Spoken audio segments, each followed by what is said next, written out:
5절까지의 말씀입니다. 여호수아 3장 1절로 5절. 또 여호수아가 아침에 일찍 일어나서 그와 모든 이스라엘 자손들과 더불어 시딤에서 떠나 요단에 이르러 건너가기 전에 거기서 유숙하니라. 서부의 군리들이 진중으로 돌아다니며 백성에게 명령하여 이르되 너희는 레위 사람 제사장들이 너희 하나님 여호와의 언약궤를 메는 것을 보거든 너희가 있는 곳을 떠나 그 뒤를 따르라. 그러나 너희와 그 사이 거리가 2000규빗쯤 되게 하고 그것에 가까이 하지는구나. 왜냐하면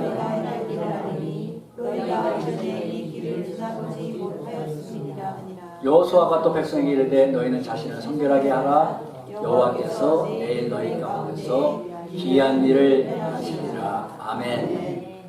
오늘도 함께 나누시는 이 하나님의 말씀을 통해서 새로운 은혜와 결단, 회복의 역사가 일어나시기를 예수님의 이름으로 기도합니다. 아멘. 오늘 말씀의 제목은 이렇게 하나님을 따르라 합니다. 이렇게 하나님을 따르라. 우리는 지난 2주 동안 이렇게 하나님을 섬기라라는 제목으로 말씀을 나눴습니다. 오늘은 이렇게 하나님을 따르라라는 제목으로 말씀해 주신 은혜를 함께 나누기를 원합니다. 이스라엘 백성들이 하나님의 은혜로 홍해를 건너고 그리고 광야를 지나 가나안 땅을 향해 가는 그러한 모든 과정은 하나님의 인도하심 속에 있는 과정이었습니다. 그러므로 하나님의 인도함을 받는 이스라엘 민족들의 전진함, 그들이 하나님이 약속하신 땅을 향해 가는 그 길은 아무 규칙 없이 그들의 마음대로 가는 것이 아니라 바로 하나님의 언약궤를 따라가는 것이었습니다. 이것이 그들이 광야길을 가는 전진하는 원리였습니다. 오늘 말씀은 이제 요단강을 건너기 전 이스라엘 백성들이 어떻게 하나님을 따라가야 하는가에 대해서 말씀합니다. 이 원리는 하나님의 은혜로 구원받고 광야 같은 인생길을 가는 우리에게도 동일하게 적용되는 원리입니다. 첫 번째는 우리가 말씀을 보면 우리가, 즉 내가 할 최선의 준비를 하고 따르라는 겁니다. 우리는 어떻게 주님을 따라야 하는가? 내가 할 최선의 준비를 하고 따라야 됩니다. 1절은 이렇게 시작합니다. 또 여호수아가 아침에 일찍 일어나서 그의 모든 이스라엘 자손들과 더불어 시딤을 떠나. 시딤에서 떠나. 아침 일찍 일어나서. 여호수아는 아침 일찍 일어나서 요단강을 향할 준비를 했습니다. 성경은 여러 곳에서 여호수아가 아침에 일찍 일어났다는 사실을 여러 번 증거하고 있습니다. 강조하고 있습니다. 요단강을 향할 때만이 아니라 견고한 여리고성을 정복할 때도 여호수아 6장 12절에 보면 또 여호수아가 아침에 일찍 일어나니 제사장들이 여호와의 궤를 메고, 그리고 7장 여호수아 6장 15절에도 일곱째 새벽에 그들이 일찍 일어나서 전과 같은 방식으로 도니, 그들이 새벽에 일찍 일어나서 어제 돌던 것과 같이 여리고성을 돌았습니다. 여호수아 7장 16절에도 말씀합니다. 이에 여호수아가 아침 일찍 일어나서 이스라엘의 그의 지파대로 가까이 나오게 하였더니, 여호수아 8장에도 말씀합니다. 여호수아가 아침 일찍 일어나 백성을 점호하고. 이렇게 성경은 여호수아가 아침 일찍 일어났다는 것을 여러 번 강조하고 있습니다. 아무 의미가 없는 것이 아니겠죠. 이렇게 여호수아와 이스라엘 백성들은 하나님이 주시기로 약속한 땅임에도 불구하고 그들은 아침에 일찍 일어나 전진 준비를 했다는 말씀입니다. 하나님이 약속하셨어요. 약속하시기에 아무 때나 가도 되는 땅일지 모르겠지만 주시기로 약속했는데, 그러나 그들은 아침 일찍 일어나서 준비를 했습니다. 하나님께서 아브라함에게도 말씀하셨죠. 사랑하는 독자 이삭을 모리아산에 가서, 모리아산으로 가라 하실 때에도 창세기 22장에 보면 아브라함이 아침 일찍 일어나 나귀의 안장을 메고, 아브라함도 아침 일찍 일어났습니다. 뭐 하나님이 모리아산으로 가라고 할 때 맨날 몇 시까지 가라고 말씀하지 않으셨습니다. 이스라엘 백성들이 요단강을 갈 때 피곤할 테니까 잠 푹 자고, 또 힘들 테니까 좀 아침 든든지 먹고, 하나님은 그렇게 가는 것이 여러분 합당하지 않겠습니까? 그리고 하나님께서 언제까지 도착하라고도 말씀하지 않으셨습니다. 그러나 믿음의 선진들은 하나님의 약속이 있음에도 불구하고 그들은 아침 일찍 일어나서 자기들이 할 최선의 준비를 다하는 모습을 우리는 보게 됩니다. 여러분, 바로 이것이 하나님이 주신 약속의 말씀 앞에 우리의 반응이어야 됩니다. 하나님을 믿는 신앙은 여러분, 나무 밑에서 열매가 떨어지게 하여 주실 줄 믿습니다 하고 주저앉아 있는 신앙이 아니에요. 여러분, 그 밑에 앉아서 저 열매가 나에게 떨어질 줄 믿습니다. 그것도 제 입으로 쏙 떨어지게 하실 줄 믿습니다. 이렇게 우리가 앉아서 하나님 앞에 떨어지기를 기다리면서 앉아서 기도만 하는 신앙이 아니라 이 말씀입니다. 여러분, 그런 주저앉아 있는 신앙이 아니에요. 우리 기독교의 신앙, 참 신앙은 여러분, 높은 나무를, 열매가 있는 높은 나무를 올라가는 것이 위험하지만 하나님이 주신 약속이 있기에 그 약속을 믿고 나도 최선을 다하여 나무에 올라가서 하나님이 따먹으라 하신 그 열매를 내가 따먹고 하나님의 은혜를 감사하고 능력을 찬양하면서 다시 힘을 얻고 전진하는 신앙입니다. 아멘. 아멘. 이것이 신앙이에요, 여러분. 이것이 믿음입니다. 내 힘으로는 저 높은 그 높은 나무에 올라갈 수 없지만 하나님이 주시기로 약속하셨기에 주님의 보호하심과 인도하심을 믿고 믿음으로 올라갈 때, 야, 과연 나에게 약속하신 그 하나님이 나의 하나님이시고 나와 함께 하시는 신실하신 하나님이라는 사실을 다른 사람이 아니라 내가 직접 체험하고 나의 하나님께 영광을 돌리는 신앙, 이것이 바로 신앙입니다. 이게 바른 신앙이에요. 이렇게 살아 역사하시는 나의 하나님을 체험하기 위하여는 믿음의 발걸음을 내딛고 목표를 향해 내가 할 최선의 준비를 다하며 전진해야 합니다. 그래야 우리는 하나님의 약속이 바로 나의 약속으로, 내가 체험한 하나님으로, 내가 만난 하나님으로, 나에게 주시는 하나님의 축복과 영광으로 우리는 얻을 수가 있는 겁니다. 여러분, 시딤이 어떤 장소입니까? 아침에 일찍 일어나서 모든 이스라엘 자손과 더불어 시딤에서 떠나 그랬습니다. 우리 여호수아 그 전에 2장을 보면 2장 1절에 이렇게 기록이 되어 있습니다. 눈의 아들 여호수아가 시딤에서 두 사람을 정탐꾼으로 보내며 이르러 가서, 바로 시딤은 뭡니까? 여호수아가 두 사람을 여리고성을 정탐하기 위하여 정탐꾼을 보낸 장소입니다. 여리고성을 정탐하는 목적은 뭐예요? 그 땅에 들어가기 위함입니다. 그렇죠? 정탐만 하고 아무 행동 없이 정탐 보고서만 쌓아놓고 있다면 정탐의 의미와 목적이 없는 겁니다. 정탐을 왜 해요? 그 땅을 들어가기 위함이에요. 그런데 정탐만 하고 돌아옵니다. 정탐 보고서만 산같이 쌓아놓고 늘 그것만 연구하고 있습니다. 세월이 지나도 들어갈 생각을 않습니다. 아무 의미가 없는 겁니다. 그러므로 여러분, 이제는 그 땅에 들어가기 위해 정탐하는 신앙이 아니라 우리는 전진하는 신앙으로 바뀌어야 됩니다. 아멘. 전진하는 신앙으로 바뀌어야 돼요. 우리의 신앙의 모습 중에도 두 가지 신앙의 모습이 있어요. 정탐하는 신앙이 있어요. 정탐 신앙. 그리고 전진 신앙이 있습니다. 하나님의 말씀을 믿고 그 믿음을 가지고 전진의 발걸음을 내딛고 나아가는 전진 신앙. 그 신앙이 있는가 하면 하나님의 말씀을 들었습니다. 안다고 합니다. 믿는다고 합니다. 그러면서도 믿음의 발걸음을 내딛지 못하는 정탐 신앙이 있어요. 그런 정탐 신앙은 여러분, 세월이 흘러도 아직도 요단강을 건너지 못한 수준이에요. 아직도 요단강을 건너지 못한 신앙입니다. 그 신앙을 가지고는, 정탐 신앙을 가지고는 결코 여리고성을 무너뜨릴 수가 없습니다. 과거에 가나안 땅을 정탐하고 돌아온 12명의 정탐꾼들, 그 중에 여호수아와 갈렙만 빼고는 다 그 땅에 들어가지를 못했습니다. 왜 못 들어갔습니까? 정탐을 안 해서요? 그들도 모두 최선을 다해 가나안 땅을 정탐하고 돌아왔습니다. 그들도 최선을 다해 정탐하고 다 각자대로 생각대로 보고서를 만들어서 왔어요.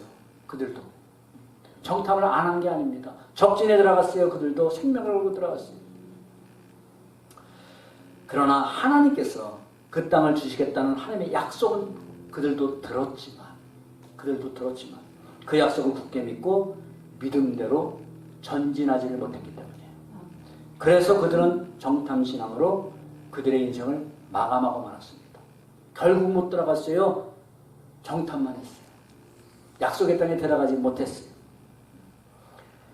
여러분, 이렇게 믿음의 전진을 하지 아니하고 계속해서 그 상태에 머물러 있으면 결코 하나님의 역사를 체험할 수가 없습니다. 바로 그것은 죽은 신앙입니다. 여러분, 내가 믿음 생활하면서 하나님이 내 삶 속에 살아 역사하신 것을 한 번도 체험하지 못하고 산다. 그게 신앙이에요? 죽은 신앙이지. 그거는 그냥 지식적으로 믿는 겁니다. 교리적으로 믿는 겁니다. 죽은 신앙이에요. 하나님은 살아 역사하시는 하나님이십니다. 아멘. 아멘. 오늘도 우리의 삶을 주관하시고 우리의 삶 가운데 우리의 탄식의 소리도 들으시고 그 탄식 소리에 하나님의 가장 합당한 방법으로 가장 합당한 때에 하나님의 무한하신 지혜 가운데 응답하시는 살아 역사하시는 하나님이세요. 아멘. 아멘. 할렐루야. 우리는 그 하나님을 믿는 거죠. 그런데 내가 그 하나님을 한 번도 체험하지 못하고 산다. 그건 신앙이 죽은 신앙이에요. 우리는 여러분 정탐의 장소인 시딤에서 머무는 신앙이 아니라 주가 주신 새 목표가 우리에게 있나니 지난주 찬송했습니다. 그 찬송대로 주님이 주신 목표를 향해서 지체하지 아니하고 전진하는 신앙, 바로 이것이 진정한 믿음이고 진정한 신앙입니다. 여러분, 믿음은 정지가 아니라 뭐라 그랬어요? 늘 현재 진행형이어야 합니다. 믿음은 항상 ING예요. 오늘도 내 믿음은 뒤로 후퇴하고 있는가 아니면 전진하고 있는가, 둘 중 하나입니다. 하나님이 우리에게 원하시는 것은 늘 앞으로의 전진입니다. 좀 슬로우하게 하는 전진도 있고 빠르게 가는 전진도 있지만 좌우지간에 우리는 전진해야 합니다. 주님 앞으로 더 가까이 주님의 뜻 가운데 더 가까이 주님의 능력 가운데 더 가까이 할렐루야. 이렇게 여러분, 주님이 주신 목표를 향해 전진하는 신앙은 하나님의 약속을 믿고 자신들도 최선을 다해 믿음의 발걸음을 내딛는 신앙입니다. 사도 바울은 그런 삶을 살았어요. 그래서 그는 이렇게 자신도 최선을 다하는 그 모습을 골로새서 1장 29절에 증거하지 않습니까? 이를 위하여 나도 내 속에서 능력으로 역사하시는 이의 역사를 따라 그 능력을 따라 나도 힘을 다하고 수고하노라. 아멘. 사도 바울 자신 안에 성령님이 임재하시는 것을 그는 분명하게 알고 믿었어요. 확신 속에 살아갔어요. 그럼에도 불구하고 내 안에 그 능력의 성령님이 계시지만 나도 내가 할 최선을 다하여 삶을 살아간다. 바로 이것이 사도 바울의 고백이었어요. 그래서 그의 신앙은 늘 어떻게 됐어요? 둯대를 향해서 그리스도 예수 안에서 하나님이 위에서 부르신 부름의 상을 위하여 그는 항상 나는 달려가노라. 아멘. 그의 신앙은 늘 달려가는 신앙이었어요. 감옥에 있었어도 그의 신앙은 달려갔어요. 그의 몸은 육신에 갇혀 있었지만 복음은 매이지 않기 때문에 그의 속에는 항상 매이지 않고 달려가는 복음의 은혜와 능력이 있었어요. 그래서 그는 감옥에 있든지 어디에 있든지 착고를 차고 있었든지 그의 육신은 그의 손발은 채워져 있었지만 항상 그와 함께 있는 복음은 늘 달려가고 있었습니다. 아멘. 그의 영혼은 늘 복음과 함께 둯대를 향해서 달려가고 전진하고 있었어요. 이게 사도 바울의 삶이었어요. 이것이 바로 진정한 신앙 아니겠습니까? 사랑하는 여러분, 하나님께서 그 그리스도의 복음을 통해서 저와 여러분들을 부르셨습니다. 구원의 부르심으로 그리고 사명의 부르심으로 우리를 부르셨어요. 이 부르심에 대한 확실한 믿음이 있다면 하나님이 나를 구원으로 부르셨고 구원과 동시에 나에게 사명으로 부르셨다는 확신이 있다면, 그 믿음이 있다면 이제는 더 이상 복음의 언저리만 맴도는 신앙에서 떠나야 합니다. 이제는 떠나야 돼요. 그 신앙에서. 하나님의 말씀을 듣고도 실천하지 않는 무능력한 그런 신앙에서 떠나야 합니다. 주일날 여러분, 교회만 출석하는 교인이 아니라 삶 속에서 주님의 뜻을 따라가는 제자의 길로 우리는 나아가야 합니다. 아멘. 여러분, 교인이 됐으면 교인으로 끝나는 게 아니라 성도가 됐으면 그 다음에 여러분 주님의 길을 따라가는 주의 길로 인도하옵소서. 우리가 찬송했잖아요. 이제는 제자의 길로. 제자는 따라가는 사람이 제자 아닙니까? 제자는. 이렇게 이제 여호수아는 정탐을 한 그 장소 시딤을 떠나서 이제 건너가야 할 요단을 향해 전진하게 됩니다. 두 번째로 하나님을 따른다는 것, 그것은 바로 앞서가시는 하나님을 집중해서 따라가는 것이다 라는 말씀이에요. 3절에 말씀하죠. 백성에게 명령하여 이르되 너희는 너희 사람 제사장들이 너희 하나님 여호와의 언약궤를 매는 것을 보거든 너희가 있는 곳을 떠나 그 뒤를 따르라. 그 뒤를 따르라 말씀합니다. 전진의 가장 우리가 믿음으로 전진하는 데 있어서 가장 중요한 원리는 하나님께만 집중하고 따르는 믿음입니다. 하나님께만 집중하는 거예요. 이스라엘 백성들이 요단을 강을 향해 전진하는 것은 무엇을 보고 따랐냐면 하나님의 임재의 상징인 언약궤를 보고 따르는 것이었습니다. 여러분 그렇다면 언약궤가 무엇입니까?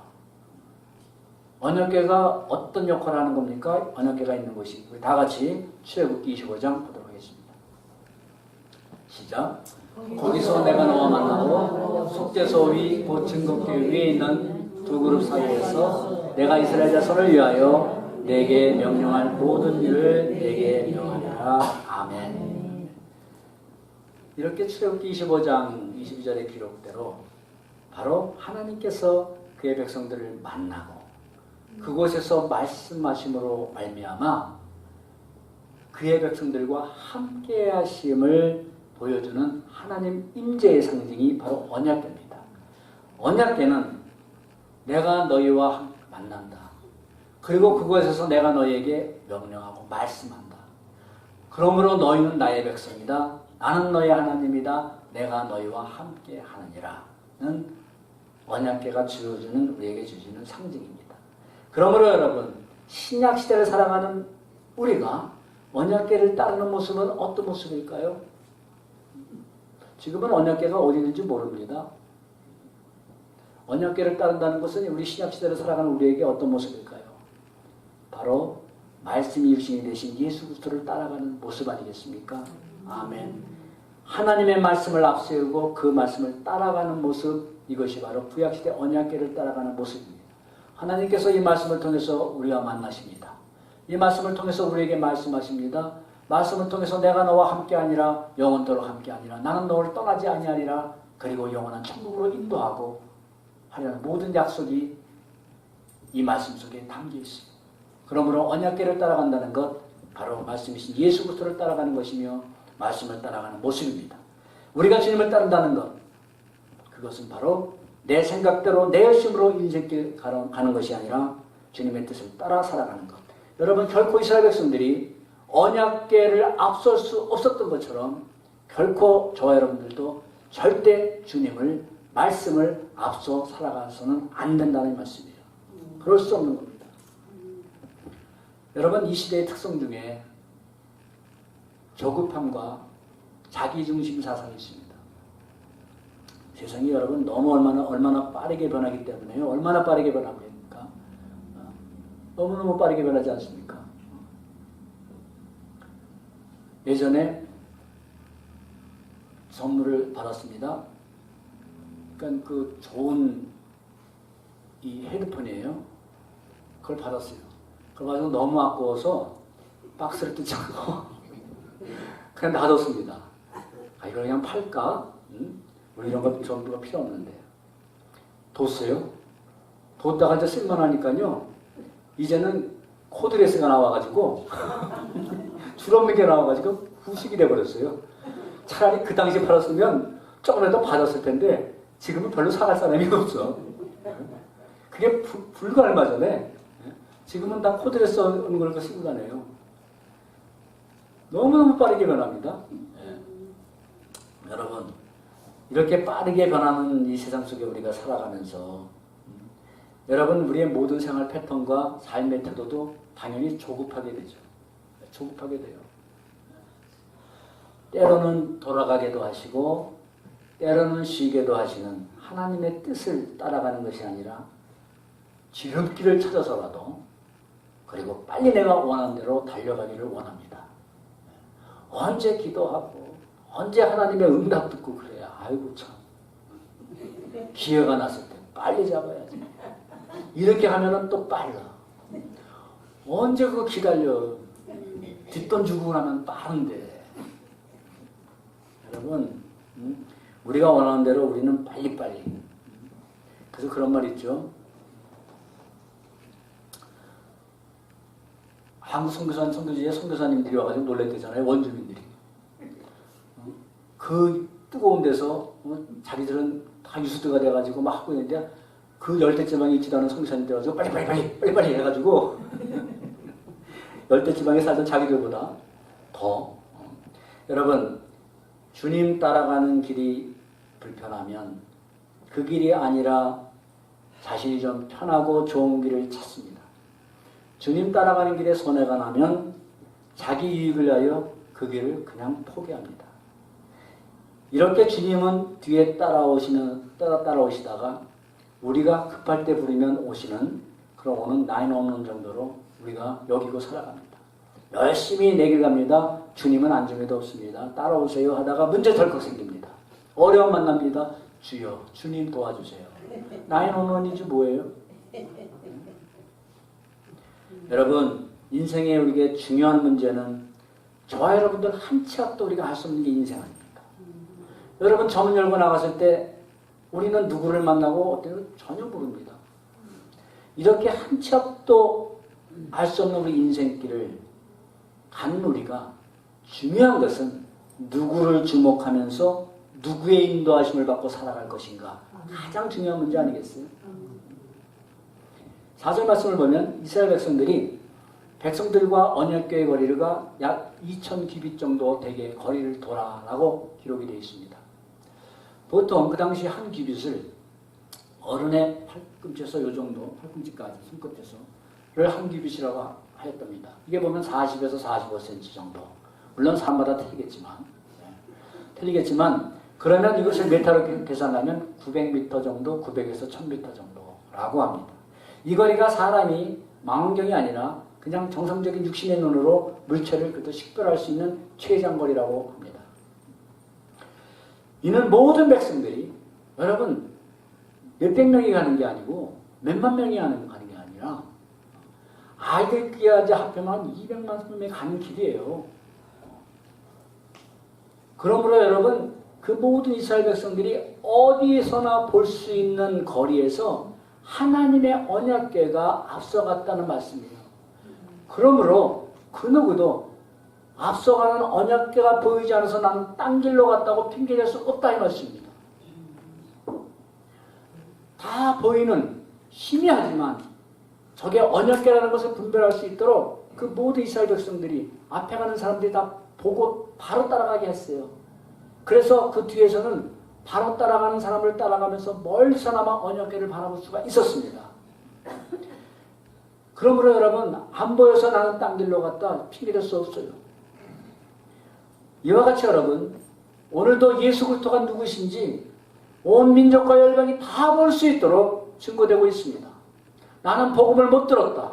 누구도 핑계댈 수가 없도록 하나님은 땅끝까지 이르러 복음의 증인이라 되라는 그 하나님의 명령을 받고 그것을 사명으로 알아서 땅끝을 향해서 그것이 비록 저 먼 땅끝은 아닐지라도 마지막 남은 땅끝의 한 영혼이 여러분 아프리카나 저 이슬람권에만 그 사람 거기 한 영혼이라고 누가 장담할 수 있겠어요? 바로 내 옆에 있는 그 사람이 마지막 한 영혼이 될 줄 누가 알겠습니까? 그렇지 않습니까? 그 한 영혼이 먼 곳에 있다고만 여러분 알 수 있겠어요? 바로 그 마지막 구원받은 한 영혼이 내 가족인지 내 남편인지 또 내 아내인지 내 자식인지 누가 알겠습니까? 내 부모인지. 여러분 이렇게 누구도 그리스도의 복음을 듣지 못해서 믿을 수가 없었다고 핑계할 수 없도록 오늘도 그리스도의 복음은 누구나 어디서나 다 들을 수 있도록 땅끝까지 전진하고 있습니다. 사랑하는 여러분, 우리의 인생은 시선과 삶의 초점을 앞서가시는 주님께 맞추고 주님의 인도하심을 따라 그날을 향해 전진하는 길이에요. 우리의 인생길 뭐예요? 우리의 시선과 삶의 초점을 주님께 맞추는 겁니다. 주님께 맞추고 그 주님의 인도하심을 따라 우리는 그날을 향해서 나아가는 길. 이게 우리 인생길입니다. 아멘. 성도의 인생길입니다. 저와 여러분들의 인생길이 이 길이 되기를 원합니다. 여러분 시선과 초점을 삶의 초점을 세상에 맞춰봐요. 세상이란 렌즈로 한번 맞춰봐요. 여러분 그러면 우리는 살아가면서 낙심과 절망과 두려움과 때로는 성공했다 할지라도 거만의 정상에 설 수밖에 없어요. 세상에 맞추면. 나는 저 사람처럼 왜 열심히 사는데 못 살아? 절망됩니다. 왜 내 자식은 저 사람은 저렇게 좋은 학교 가고 자식은 성공해 나는 저래. 저 사람은 저렇게 건강한데 나는 왜 이래? 세상에 맞춰보세요. 또 세상에 맞춰보세요. 또 내가 성공했을 때 어떻게 됩니까? 우리 안에는 교만의 영이 또 머리를 치고 정상까지 올라옵니다. 그러나 우리의 삶의 시선과 초점을 하나님께 맞춰보세요. 그래, 내가 세상에서는 성공한 거 없지만 하나님 믿고 내 영혼이 구원받아서 하나님 나라의 그 축복을 받았으니 나는 성공한 인생이지. 우리의 마음이 바뀔 수 있어요. 아멘. 오늘 상황은 고난이고 내가 해결할 수 있는 불가능 가운데 있지만 그러나 전능하신 하나님이 나와 함께 하시고 이 사정을 세상 사람들은 알 수 없지만 주님은 아시지. 아멘. 주님 앞에 나갈 수가 있어요. 우리의 삶의 초점을 어디에 맞추느냐에 따라서 우리의 삶의 모습과 우리의 마음은 완전히 달라지게 되어 있습니다. 소망이 달라집니다. 삶의 목적이 달라집니다. 여러분, 저와 여러분들 세상에 주님 모르고 살 때 어떤 목적이 있어요? 세상 성공 아니었습니까? 뭐 성공의 그런 기준이 다를지라도 다 이 세상에서 잘 사는 거였었겠어요. 또 자식 잘 되는 거였고.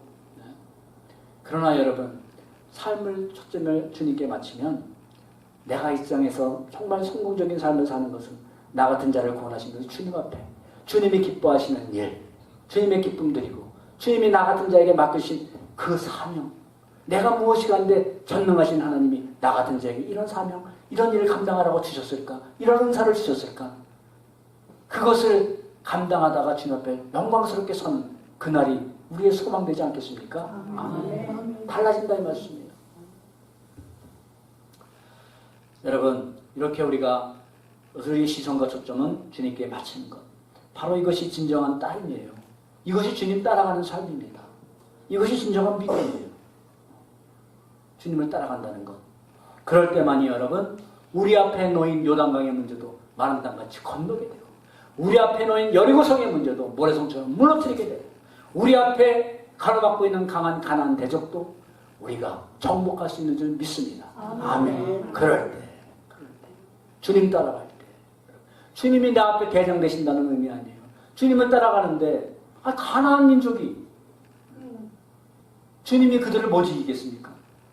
주님 따라가는데 주님 따라가는 길에 고난이 있어요. 그러나 주님 따라가는 고난이 나를 고난의 절벽으로만 밀어넣겠습니까?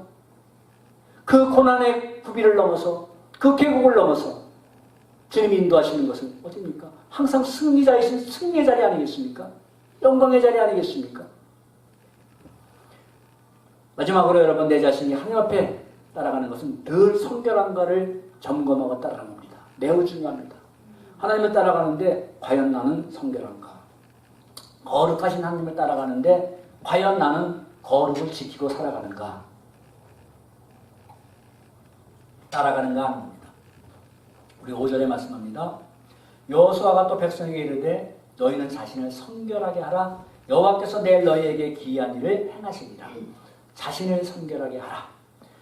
이스라엘 백성들이 여러분 요단강을 건너기 전 그들에게 중요한 문제는, 시급한 문제는 뭐예요? 건널 수 있는 현실적인 방법이에요. 그렇죠? 어떻게 건너야 하는 방법입니다. 그런데 하나님께서는 요단강을 건너기 전에 방법을 성결이라는 방법을 주셨어요. 성결이라는 원리를 주셨습니다. 여러분, 우리도 동일합니다. 우리가 인생 살아가면서요, 어려운 상황과 문제들 만납니다. 요단강 같은 문제 만나죠. 여리고성 같은 문제 만나죠. 이거 하나 해결해놨다. 좀 한숨 돌리려 하면 뭐가 또 불쑥 튀어나옵니다. 그렇지 않겠습니까? 그렇지 않아요? 이럴 때마다 우리는 문제를 해결할 수 있는 해결책을 달라고 우리는 기도합니다. 하나님, 해결해 주옵소서. 그런데 하나님은 그 해결책을 주시기 전에 우리에게 먼저 말씀하십니다. 나는 전능하신 하나님이다. 먼저 말씀하세요. 무슨 뜻이 담겨 있어요? 그거 해결하는 건 나한테 문제도 아니다. 그렇죠? 전능하신 하나님이다. 그러나 내가 먼저 준비할 것이 있다. 너는 성결하게 하라. 바로 이 말씀이에요. 자, 그렇다면 여러분 이 성결이라고 하라는 말씀이 좀 추상적인 것 같아서 말씀을 드리겠지만, 우리가 살아가면서 성결한 모습을 한다는 것은 바로 쉽게 얘기하면 먼저 하나님 앞에 합당한 모습이 되라, 이 말씀이에요. 거룩한 하나님 앞에 내가 거룩하니 너희도 거룩하라 하신 것처럼 내가 먼저 하나님 앞에 거룩한 모습이 되라, 합당한 모습이 되라는 말씀입니다. 하나님과의 올바른 관계가 회복되지 않고서는 성결의 삶을 살아갈 수가 없습니다. 즉 하나님과의 바른 관계가 회복되지 않은 그러한 상태에서의 도덕적이고 윤리적인 모습을 성경은 성결이라고 하지 않습니다. 바로 이 성결이라는 것은 다른 말로 하면 거룩입니다. 거룩은 구별됨이라는 의미가 있죠. 그러므로 하나님과의 바른 관계가 회복되지 않은 성결함, 깨끗함, 도덕적인 것, 윤리적인 삶, 이것을 성경은 거룩이라고 성결이라고 증거하지 않습니다. 오히려 이사야 선지자는 말씀합니다. 우리의 의는 다 더러운 것 같으며 다 잎사귀가 마른 것 같으며 그래서 우리의 죄악이 바람과 같이 우리를 몰아가는도다 라고 이사야 선지자는 이사야 14장에 말씀합니다. 우리가 의롭다 하는 것, 깨끗하다 하는 것, 성결하다 하는 것은 다 이미 더러워진 옷이다. 이미 더러워진 옷일 뿐이다. 그리고 그것은 잠시 반짝이는 것 같지만 곧 시들어버리는 나뭇잎 것 같다. 그리고 우리가 아무리 거룩하고 의롭고 윤리적이고 도덕적으로 산다 할지라도 죄악의 바람이 불으면 다 쓸려가느니라. 이런 의미예요. 아무 효력이 없다는 의미입니다. 그렇죠? 무엇이 안 되면요? 하나님과의 바른 관계가 되지 않으면 그 의로는 우리를 거룩하게 만들 수 없다. 그러므로 여러분, 저와 여러분들이 인생의 문제와 위기가 만날 때마다 우리가 먼저 점검할 것은 뭐냐면 내 앞에 있는 문제가 아니라 지금 내가 하나님과 올바른 관계 속에 있는가를 점검해 봐야 됩니다. 이걸 먼저 점검하고 그 다음에 해결해 주십시오. 부르짖든 말든 해야 돼요. 말든 하면 안 되시죠. 부르짖어야죠. 내가 먼저 올바른 관계 속에 있는가. 하나님과의 올바른 관계인 성결을 방해하는 문제가 무엇인가를 점검하는 일입니다. 나는 과연 하나님 앞에 성결한가? 내가 하나님을 따라간다면서 나는 지금 세상 길로 여전히 가고 있지 않았는가? 이게 성결을 점검하는 거예요. 내가 주님을 믿는다 하면서 나는 주님을 믿는 게 아니라 물질을 믿었고 나를 믿었고 나의 권세를 믿었고 근데 괜찮아요. 저와 여러분들은 권세가 없으니까 그런 세상 권세는 그건 빼고 영적인 권세는 있지만 과연 나는 또 명예 뭐 그것도 크게 신경 쓸 거 없을 것 같아. 나는 과연 하나님을 제대로 믿고 있는가?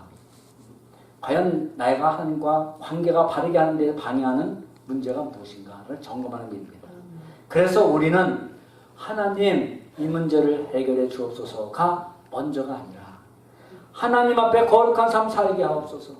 하나님의 뜻대로 살 수 있도록 그래서 하나님의 뜻대로 전진할 수 있도록 하나님과의 관계를 회복시켜 주옵소서.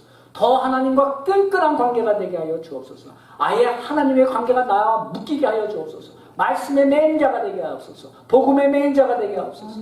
아멘. 하나님과의 올바른 관계를 방해하는 잘못된 것들에서 돌이키게 하옵소서. 라고 기도하는 것이 먼저입니다. 아멘. 죄악은 그대로 갖고 있으면서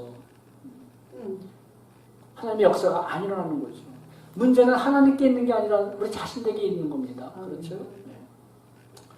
여러분, 왜냐하면 하나님께서 우리에게 원하시는 것은 무조건 전진이 아니라 뭐예요? 거룩한 하나님을 따라가는 거룩한 전진이기 때문이에요. 세상은 무조건 전진입니다. 성공을 위하여 무조건 전진이에요. 세상은. 그러나 하나님이 우리를 원하시는 것은 전진은 무조건 전진이 아니라 거룩한 전진이에요. 야, 하나님의 백성답게 전진하라. 세상 사람들은 저렇게 세상을 앞을 향해 달려가지만 너희는 좀 느린 것 같고 미련한 것 같고 손해보는 것 같지만 말씀 따라 전진해라. 아멘. 나를 따라서 전진하라 이거예요. 바로 그 거룩한 전진을 통해서 하나님의 역사가 일어나기 때문입니다. 바로 그 거룩한 전진을 통해서 하나님의 영광 받으시기 때문입니다. 아멘. 그 전진을 통해서 영광 받으시고 그 전진을 통해서 하나님의 원하신 열매가 일어나고 그 전진을 통해서 우리에게 진정한 축복의 열매를 맺을 수가 있기 때문이에요. 여러분 이렇게 우리 인생을 하나님께 전적으로 의탁하고 하나님의 인도하심을 따라서 우리가 인생의 목표를 하나님의 영광을 위한 삶으로의 명확하게 구별하는 것. 하나님을 전적으로 의탁합니다. 그래서 전적으로 그 하나님을 따라가는데 목적이 하나님의 영광을 위하여 살아가는 것. 그 인생길. 그것을 이제는 명확하게 설정하고 세상과 구분하는 것. 바로 이것이 성결이고 거룩입니다. 아멘. 이제 성결의 의미를 아시겠죠? 도덕적인 성결만이 아니라 하나님을 전적으로 의지하며 주님을 따라갑니다. 그리고 목적이 하나님의 영광을 위하여 삶으로 딱 구분시켜놓고 구별시켜놓고 세상과 하나님을 믿지 않을 때와 오늘 이 말씀을 듣기 전과 아멘이 나오셔야 되는데 오늘 이 말씀을 듣기 전과 아멘. 하나님이 더 구체적으로 하나님이 저와 여러분들에게 이 말씀을 주시기 전과 그것도 너무 막연한 것 같아. 우리는 이제는 구별돼야 돼. 저도 결심합니다. 여러분도 결심하세요. 오늘 저문을 열고 들어오기 전과 이제는 명확하게 구분하는 겁니다. 이것이 바로 성결이고 거룩입니다. 아멘. 5절 말씀은 하나님의 말씀 앞에서 성결은 그냥 성결, 우리가 생각하는 성결로 끝나는 게 아니라 바로 문제와 위기 앞에서 승리할 수 있는 하나님의 능력이라는 사실을 증거하고 있어요. 아멘. 우리 5절 볼까요? 자, 성결하게 하라 그랬습니다. 그 다음에 말씀 중요합니다. 여호와께서 내일 너희 가운데서 기이한 일을 행하시리라. 아멘. 자, 이 말씀은 이거예요. 성결하게 하라. 그러면 접속사를 넣자면 그러면 그리하면 하나님께서 내일 너희에게 기이한 일, 놀라운 일 행하시리라 말씀합니다. 아멘. 이렇게 우리 인생 가운데 하나님께서 행하시는 기이한 일, 위대한 일, 신비한 일, 우리 힘으로 감당할 수 없는 불가능한 일을 가능케 하는 일, 이런 영광스러운 일을 체험하며 여러분 살아가기를 원하시지 않습니까? 아멘. 그거 체험하며 살아가는 그 인생 얼마나 가슴 뛰고 여러분 세상이 이길 수 없는 믿음 아니겠어요? 내 인생 가운데 하나님이 행하신 놀라운 일들이 있다. 야, 나는 내가 불가능한 일을 하나님은 가능케 하시고 자 봐라 내가 너희 전능하신 하나님이다. 너는 나의 자녀고 나는 너의 하나님이라는 그 하나님의 위로와 그 확신이 물밀듯처럼 우리 심령 가운데 들어올 때 할렐루야. 여러분 처지고 살 수 있겠습니까? 얼마나 감격스럽고 담대할 수가 있겠습니까? 얼마나 영광스럽습니까? 여러분 그런 하나님이 행하시는 기이한 일에 그런 놀라운 일에 쓰임받는 인생이 되길 원하지 않으십니까? 아멘. 오늘도 하나님은 우리에게 동일하게 말씀하세요. 내가 너에게 기이한 일, 놀라운 일 행할 것이다. 우리에게는 너희는 자신을 성결하게 하라. 아멘. 성결하게 하라. 이스라엘 백성들이 여러분 가는 길, 한 번도 가보지 않은 길이에요. 이스라엘 백성들이 한 번도 가보지 않은 길을 가듯이 그것처럼 저와 여러분들도 가보지 않은 인생길 가고 있습니다. 여러분 내일이라는 인생길을 이미 갔다 오신 분 계세요? 내일 이미 경험하신 분 계세요? 아, 어제를 지났더니 어제 후회된 일이 너무 많아. 어제를 다시 한번 갈 수 있는 분 계세요? 없잖아요, 여러분. 여러분, 우리도 한 번도 가보지 않던 인생길 가고 있습니다. 이런 인생길 가면서 뭘 내 자신을 믿어라 하면서 가겠습니까? 여러분. 이제는 여러분, 우리를 위해서 이 땅에 오셔서 육신을 입으시고 십자가에 죽으시고 부활하심으로 그 기이한, 그 신비한, 그 위대한 은혜를 주신 주님만을 바라보면서 저와 여러분들도 우리도 최선을 다하며 주님을 따라가십시다. 아멘. 거룩한 하나님의 자녀라는 정체성, 그 정체성을 잊지 아니하고 늘 점검하며 살아가야 됩니다. 그리고 더 나아가 너희를 어두운 데서 불러내어 그 귀한 빛에 들어가게 하시니 아름다운 떡을 선전하게 하려 하심이라.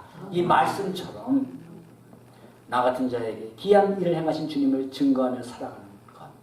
우리는 이 인생길을 살아갈 때 그런 인생 가운데 계속 하나님께서 기이하고 위대하고 영광스러운 역사를 행하실 것입니다. 아멘. 기도하겠습니다.